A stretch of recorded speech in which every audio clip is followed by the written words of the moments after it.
My name is Vivian Greeno, and I served in the United States Navy for 21 years. My biggest accomplishment didn't occur until after I left, but I lobbied for women to be on board submarines.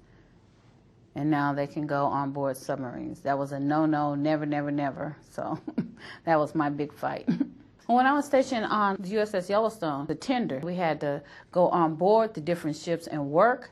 And I asked the captain of the submarine, I said, why are there no females here? He said, females are more trouble than they're worth, and they will never, ever be on submarines. They let me stay on board because I worked on it, and they do something that's called hot racking. And they said females would not last with hot racking because there's not enough beds, and if you're not working, you're sleeping. It wasn't your bed or your rack like it was on any other ship, where you can go lay down anytime you get ready. This one, if you're not working, you're sleeping. Since then, I pushed for us to be on any vessel so we can be 100% like the guys. Write letters to Congress, a lot of political support, because I'm just an equal opportunity person.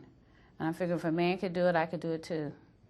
Not in all things, but most. But I wasn't one of those all-out, equal opportunity females. I just believe that if you were called to do a job, if my job was the same as his, I should have full service treatment like he did. And it took him a while just to have us on carriers, because I was one of the first 6 females on board USS Rushmore, and we were treated really bad. And I was the only female in the medical department where I worked for like 2 years.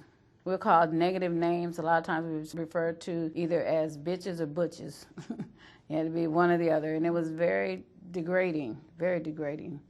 And I had 4 brothers. I was just not used to that type of treatment, and I just refused to get used to it.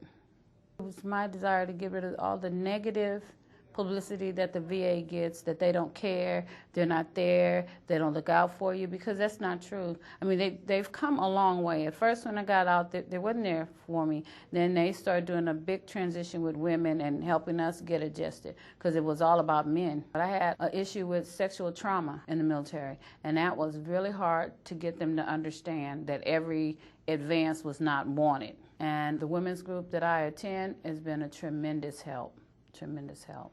And I like to see more women accept the help, and some of them don't. Some of them shut down, some of them do suicide. I had a friend that killed herself because of the stuff that happened to her. So when I meet, especially young women that, their first time out from under their mother and they just go wild, I would try to tell them, even when I was in the military, just to slow down, take it easy. When they got out and I know they had emotional problems, I would actually try to steer them to a women's group.